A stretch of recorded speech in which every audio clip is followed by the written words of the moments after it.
Hello and welcome.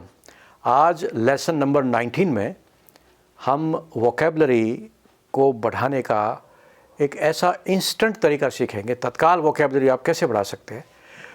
छोटे छोटे शब्दों से, हमारे आसपास दैनिक जीवन की आसपास की चीज़ों से, जानवरों के नाम से, पेट्स के नाम से हम बहुत से शब्द सीख सकते हैं। वो बेस वर्ड होगा, उसके साथ कोई नया वर्ड ऐड हो जाएगा, तो हम उस जानवर के नाम से, उस वस्तु के नाम से, धातु के नाम से, सब्जियों के नाम से हम वोकैबुलरी बहुत जल्दी बढ़ा सकते हैं। आज इस लेसन नंबर 19 में हम ऐसे ही कुछ शब्दों को लेकर चर्चा करेंगे। आप ये वीडियो पूरा देखें ताकि आपको ये आइडिया हो जाए कि ये सारा कैसे होता है, किस तरह से हम एनिमल्स के नेम से वोकैबुलरी बढ़ा सकते हैं। आज के लिए हम दो शब्द लेते हैं, फॉर एग्जांपल डॉग और कैट। जब बात हम डॉग की करते हैं तो हम डॉग तक ही सीमित रहते हैं। डॉग से क्या क्या शब्द बन सकते हैं, आज हम उस पर चर्चा करेंगे। मैं बहुत लिमिटेड आपको बता पाऊंगा क्योंकि वीडियो के एक लिमिट है, टाइम लिमिट है, लेकिन आप इसको डिक्शनरी में पूरा देखें। ये पूरे जितने शब्द आप लर्न कर सकते हैं और बहुत आसान तरीका आप देखेंगे कि वोकैबुलरी का ये एक इनोवेटिव वे है लर्न करने का। So let's start. देखिए, डॉग शब्द वर्ब के रूप में प्रयुक्त होता है, क्रिया के रूप में प्रयुक्त होता है। Dog first form dogged, DOGGED, second form, third form भी DOGGED, डॉग्ड होती है। और इसका मतलब होता है लगातार या नज़दीकी से किसी का पीछा करना। जैसे हम कह सकते हैं reporters dogged the leader for answers. Reporters dogged the leader for answers. Reporters ने नेता से उत्तर चाहने के लिए, प्रश्न को उत्तर चाहने के लिए उसका लगातार पीछा किया। डॉग शब्द वर्ब के रूप में दूसरा इसका अर्थ होता है मुश्किलें पैदा करना, हार्डशिप्स, कठिनाइयाँ, प्रॉब्लम्स क्रिएट करना। इसका भी एग्जाम्पल देखिए, जैसे technical problems dogged our programme. तकनीकी प्रॉब्लम्स ने हमारे कार्यक्रम में मुश्किलें पैदा की। Technical problems dogged our programme.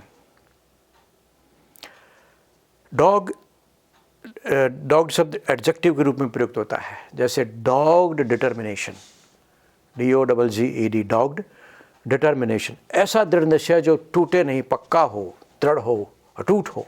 इसका भी एग्जाम्पल देखिए कैसे। His dogged determination helped him secure the top rank. उसके पक्के अटूट दृढ़ निश्चय ने उसे टॉप रैंक प्राप्त करने में मदद की। डॉग्ड डिटर्मिनेशन। डॉग से शब्द बनता है डॉगमैटिक।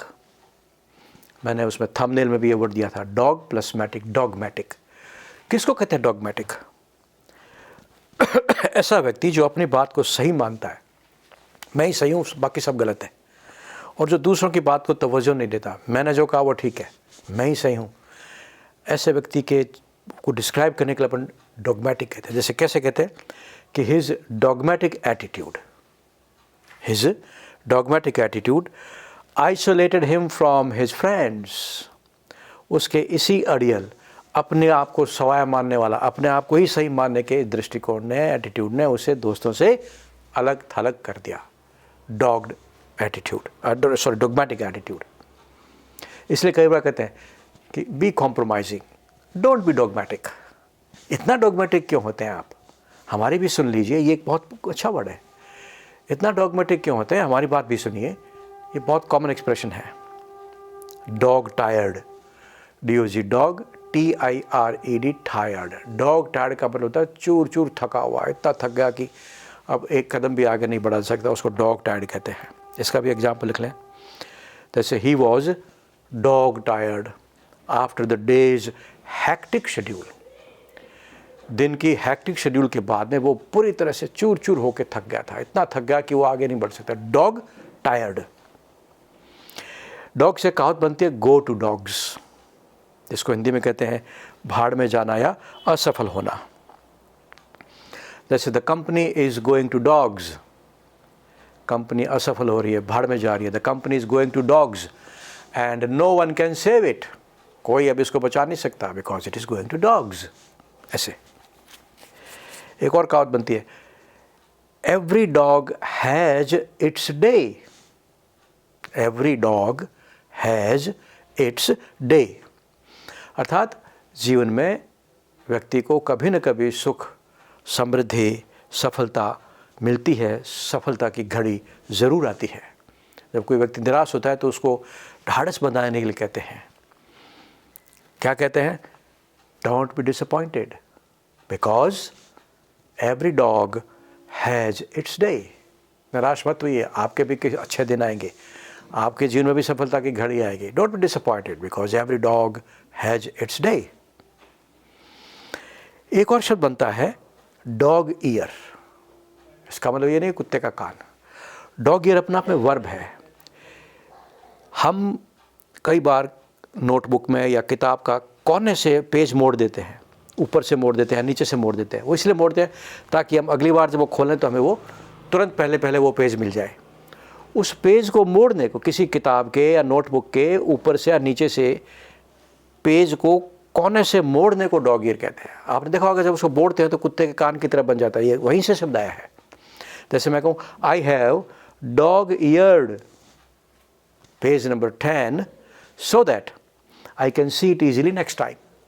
मैंने पेज नंबर डॉग को कोने से मोड़ दिया है। Dog eared the page.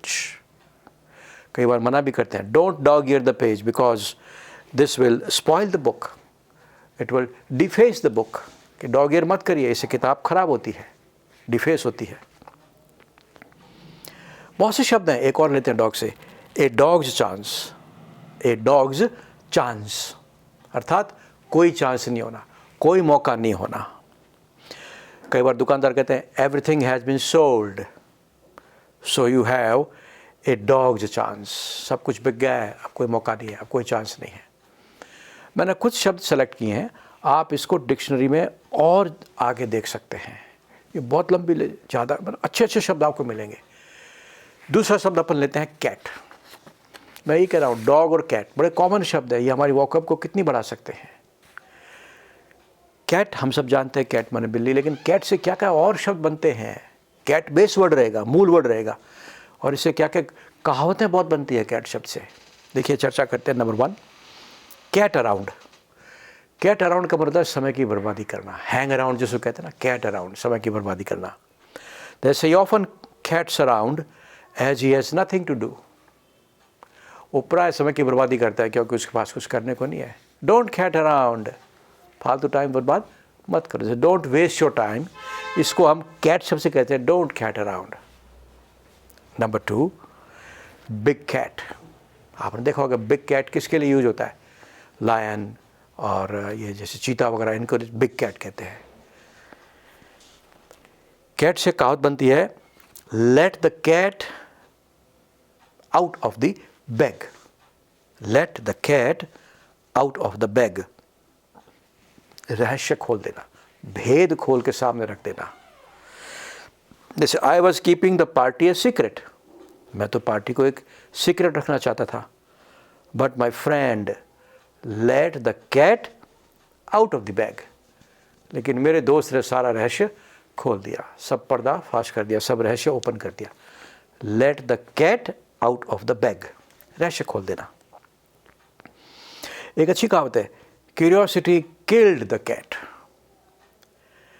जब कोई व्यक्ति बार बार प्रश्न पूछता हो, बार बार अनावश्यक क्वेश्चन पूछता हो, तो उसको रोकने के लिए अंग्रेजी में ये कहावत प्रयोग की जाती है। उसको कहते हैं भाई you have asked so many questions but you must know that curiosity kills the cat. भाई आपने बहुत प्रश्न पूछे, लेकिन आप ये ध्यान रखें कि ज़्यादा प्रश्न पूछने से क्यूरियोसिटी किल्स द कैट, नुकसान भी होता है। एक और कहावत है there is not enough room to swing a cat. There is not enough room या इनफ स्पेस भी कह सकते हैं। तो there is not enough room to swing a cat. ये कहावत कब कही जाती है? जब कोई जगह बहुत कंजेस्टेड हो, बैठने के लिए जगह नहीं हो, हाथ पाँव हिलने डुलने के लिए भी जगह नहीं हो, तब कहते हैं कि भाई डोंट बाई न्यू फर्नीचर। अब नया फर्नीचर मत खरीदना, because there is not enough room to swing a cat. कमरा भर गया, फुल हो गया, तो कह रहे थे there is no space in the room. ये छोटा तरीका है। पर अब कह सकते no we can't give you entry, हम आपको एंट्री नहीं दे सकते because there is not enough room even to swing a cat. मतलब बिल्ली को हिलाने के लिए भी जितनी जगह नहीं है, इसको अगर यूँ समझते हैं तो there is not enough room to swing a cat. ये कहावत बड़ी फेमस है अगली जो बता रहा हूँ कि when the cat is away the mice play, when the cat is away the mice play. कैसे कहते हैं, क्यों कहते हैं? जब घर का कोई मुखिया या ऑफिस का कोई मुखिया, बॉस, हेड बाहर हो और पीछे से लोग मौज मस्ती करें, तब ये कहावत यूज़ की जाती है कि when the boss was out of station, when the boss was out of station the employees wrecked the office.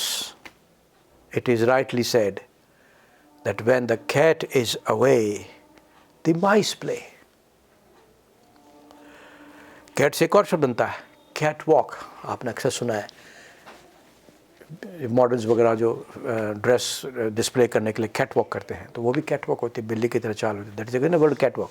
Cat walk is, ये वो शब्द है जो जो जो जो वैसी वॉक जिसमें आप कोई चीज़ का डिस्प्ले करें, स्पेशली ऑफ क्लोथ्स। तो आज इस लेसन में हमने डॉग और कैट से बनने वाले शब्दों को सीखा। अगले लेसन में हम ऐसे और नए एनिमल्स के नाम के साथ, मेटल्स के नाम के साथ और नए शब्द सीखेंगे ताकि हम वोकैबुलरी को हमारी इंस्टेंट इजाफा कर सके, इंस्टेंट एनहांसमेंट कर सके। देखते रहिए अगले वीडियो भी। Good bye.